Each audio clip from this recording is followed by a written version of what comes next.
आज एक video social media पर वायरल हो रहा है जिसमें एक मीडिया इंटरेक्शन के दौरान एक मुस्लिम शख्स मुस्लिम समाज की दृढ़ता और संकल्प के बारे में एम्फैटिक बयान दे रहा है जो विवाद और चिंता का कारण बना हुआ है। उनके रिमार्क्स और चुनौती और संकल्प से भरे हुए हैं। देश में धार्मिक समुदायों के बीच बढ़ते तनाव को यह वीडियो दिखाता है। बोलने वाले शख्स का नाम नहीं बताया गया है, लेकिन मुस्लिम समुदाय की ताकत और एकता पर अडिग भरोसा इस शख्स ने जताया है। उसने कहा है कि हम यहाँ कुछ नहीं होने देंगे। अगर मुसलमान जाग गए तो हमारा सामना करने वाला कोई नहीं बचेगा। अब यही बयान सोशल मीडिया पर छा गया है। ऐसे में सवाल उठता है कि मुस्लिम समाज खुद को भारत में महफूज नहीं मानता है? क्या वाकई सत्ता पर काबिज मोदी सरकार मुसलमानों के साथ भेदभाव करती है? इन्हीं सवालों का जवाब देंगे अपनी इस स्पेशल स्टोरी में। नमस्कार, आप देख रहे हैं कैपिटल टीवी की स्पेशल स्टोरी। मैं हूं आपके साथ परवीन शेख।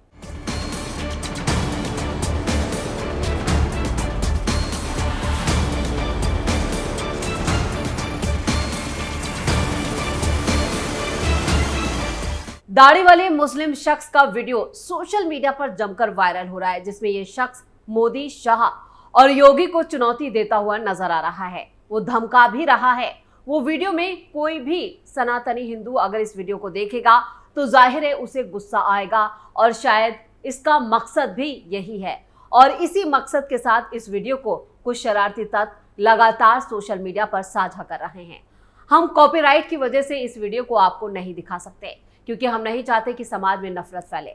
दरअसल हाल ही में एक मीडिया इंटरेक्शन में एक मुस्लिम शख्स ने समुदाय की दृढ़ता और संकल्प के बारे में एक बेहुदा बयान दिया जो विवाद और चिंता का सबब बना हुआ है। उसका जो बयान है वो चुनौती और संकल्प से भरा हुआ है। देश में धार्मिक समुदायों के बीच बढ़ते तनाव को दिखाता है। बोलने वाले, जिसका नाम तक नहीं बताया गया, मुस्लिम समुदाय की ताकत और उसकी एकता पर भरोसा जता रहा है और चैलेंज कर रहा है। उसने कहा कि हम यहाँ कुछ नहीं होने देंगे। अगर मुसलमान जाग गए तो हमारा सामना करने वाला कोई नहीं बचेगा। उन्होंने अपने बिंदु को जोर देने के लिए ला इलाहा इल्लल्लाह मोहम्मदुर रसूलुल्लाह का जिक्र किया, जो इस्लाम की मूल मान्यता है। उनके बयानों में कुछ समुदायों के सदस्यों के बीच बढ़ती नफरत का भी पता चलता है, जो मौजूदा वक्त में सामाजिक राजनीतिक माहौल में हाशिए पर खुद को महसूस कर रहे हैं। उसने आगे कहा कि जो राजनीतिक व्यक्ति मौजूदा वक्त में सत्ता में हैं, जैसे पीएम मोदी, गृह मंत्री अमित शाह, उनके खिलाफ गंभीर नतीजे भुगतने पड़ेंगे अगर मुसलमान समुदाय सामूहिक रूप से उनके खिलाफ खड़ा हो जाए। तो उसने कहा, अगर मुसलमान जाग गए तो मोदी और शाह दोनों नहीं रहेंगे। यूपी के मुख्यमंत्री भी सुरक्षित नहीं रहेंगे। ये चिंताजनक बयान उन मुसलमानों की चिंताओं और निराशाओं को उजागर करता है जो अपने अधिकारों और अस्तित्व को लेकर खतरा महसूस कर रहे हैं। इस तरह के बयानों ने भारत के विविध समाज में सांप्रदायिक सद्भाव और संभावित शांति के बारे में महत्वपूर्ण सवाल खड़े कर दिए हैं। इस शख्स का कहना है कि अगर मुसलमानों को फलने फूलने की इजाजत नहीं दी गई तो इसका प्रभाव या इसका असर हिंदुओं पर भी पड़ेगा और उन्हें भी गंभीर नतीजे भुगतने पड़ेंगे। पहले से ही नाजुक आपसी धर्मों के बीच गतिशीलता में एक और आयाम जुड़ता जा रहा है।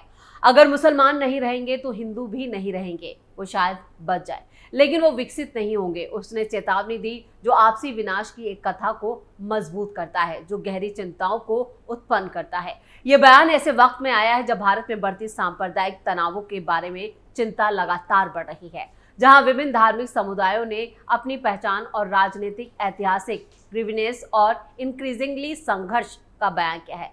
मुस्लिम समुदाय के प्रति अडिग निष्ठा का ये बयान और उसके लिए बलिदान देने की तैयारी कुछ मुसलमानों के बीच एकता की एक भावना को दर्शाता है, जो अपने देश में घिरा हुआ महसूस कर रहा है।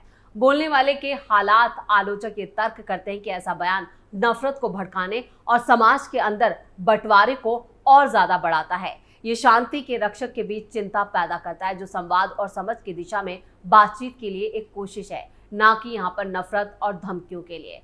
विभिन्न संस्कृतियों और धर्मों के समृद्ध ताने बाने वाले देश में सद्भाव बनाए रखना देश की स्थिरता के लिए बेहद जरूरी है। जैसे भारत अपनी जटिल पहचान से जूझता है, ये घटना आने वाले दिनों के लिए एक स्पष्ट अनुसारक, यहाँ पर एक धमकी भी है। इस व्यक्ति के शब्द कई लोगों के साथ गूंजते हैं, लेकिन वो उस नाजुक शांति के लिए भी महत्वपूर्ण जोखिम दे रहा है जो दशकों से बनी हुई है। देश को इन टर्बुलेंट वाटर्स को सावधानी से पार करना चाहिए। एक ऐसा माहौल तैयार करना चाहिए जहां बातचीत नफरत की जगह ले और आपसी सम्मान बंटवारे पर हावी हो। इस्लामिक देशों के मुकाबले भारत मुसलमानों के लिए बेहतर भारत की जमीन देश दुनिया के मुसलमानों के लिए पूरी तरह से मुफीद है, इससे इनकार नहीं किया जा सकता। भारत एक धर्मनिरपेक्ष देश है, यही वजह है कि यहाँ पर रहने वाले मुस्लिम दूसरे मुस्लिम देशों के मुकाबले बेहतर हालात में हैं। आपको बता दें कि इस्लामिक सहयोग संगठन के करीब 57 सदस्य देश हैं। इन देशों की पहचान एक कट्टर मुस्लिम देशों के रूप में होती है, लेकिन इनमें से कुछ गिने चुने देशों को अगर छोड़ दिया जाए तो ज्यादातर देश आपसी या आंतरिक कलह, आतंकवाद और भयंकर अपराध के गढ़ हैं। मिडिल ईस्ट के देशों की बात करें तो सऊदी अरब, ईरान, इराक, सीरिया, तुर्की समेत करीब 18 देश आते हैं। इनमें से कुछ देश काफी अमीर हैं, लेकिन वहां पर अशांति देखी जाती है। महिलाओं के खिलाफ लगातार जुल्म वहां पर बढ़ रहा है। वहीं पाकिस्तान, अफगानिस्तान की हालत किसी से छिपी नहीं है। इनके अलावा अफ्रीका में मौजूद मुस्लिम राष्ट्र ज्यादातर भयंकर आतंकवाद, भुखमरी और अपराध से ग्रसित है, लिहाजा यहाँ की जनता हर रोज मरती है। यही वजह है कि सईद नसरुद्दीन चिश्ती का एक बयान काफी वायरल हुआ था। ये 2019 का बयान है। इससे पहले आरएसएस प्रमुख मोहन भागवत ने भी इसी तरह का बयान दिया था। भारत से बेहतर कोई देश नहीं। ऑल इंडिया सूफी सजाद नशीन काउंसिल के मुख्य संरक्षक और ख्वाजा गरीब नवाज अजमेर शरीफ दरगाह के दीवान सईद नसरुद्दीन चिश्ती ने 2019 में कहा था कि मुसलमानों के लिए भारत से बेहतर कोई देश नहीं है। भारत में रहने वाले मुसलमान पूरी तरह से सुरक्षित हैं। उन्होंने कहा कि पाकिस्तान के पूर्व प्रधानमंत्री इमरान खान जिस तरह जिहाद के लिए मुसलमानों को उकसा रहे हैं वो शर्मनाक है।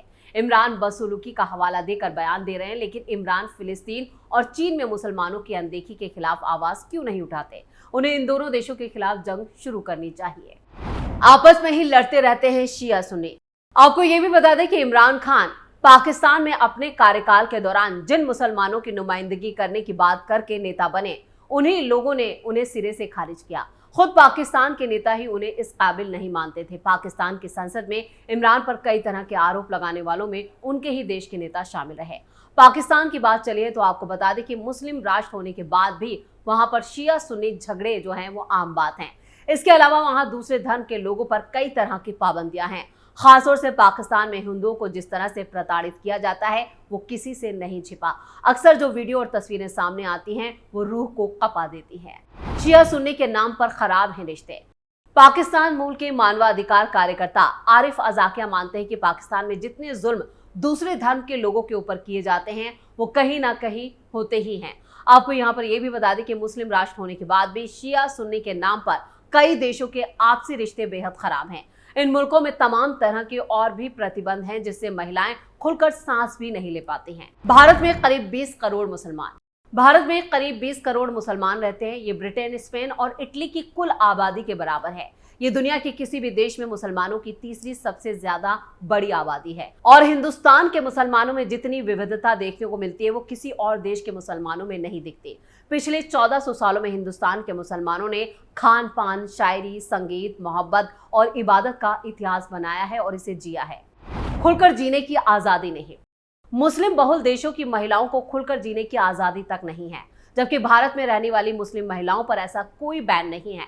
वो यहाँ पर आराम से घूम सकती हैं, बिना अबाया और बुर्के के भी बाहर जा सकती हैं। जबकि मुस्लिम बहुल देशों में इन सभी चीजों का बहुत ध्यान रखा जाता है या ये पूरी तरह से बैन है। इनका पालन ना करने पर उन पर वहां के कानून के हिसाब से कार्रवाई भी की जाती है, जुर्माना लगाया जाता है और कई तरह की सजा दी जाती है। दिल्ली में दुगनी हो गई मुसलमानों की जनसंख्या। उत्तर प्रदेश के 70 में से 19 जिले 20% से अधिक मुस्लिम आबादी वाले हैं। हरियाणा की मुस्लिम जनसंख्या 3 गुनी हो गई। जम्मू कश्मीर के 7 जिले 90% से ज्यादा मुस्लिम आबादी वाले हैं। संपूर्ण केरल में मुस्लिम जनसंख्या 19.2% है। देश की राजधानी दिल्ली में 1951 में मुस्लिम जनसंख्या 5.71% थी, जो अब बढ़कर करीब दुगनी यानी 11.72% हो गई है। तमिलनाडु के मुस्लिम तमिल बोलते हैं तो केरल में वो मलयालम। उत्तर भारत से लेकर हैदराबाद तक बहुत से मुसलमान उर्दू का इस्तेमाल करते हैं। इसके अलावा वो तेलुगु, भोजपुरी, गुजराती, मराठी और बंगाली भाषा भी अपनी रिहाइश के इलाकों के हिसाब से बोलते हैं। बंगाल में रहने वाला मुसलमान बांग्ला बोलता है और किसी भी आम बंगाली की तरह मछली का शौकीन होता है।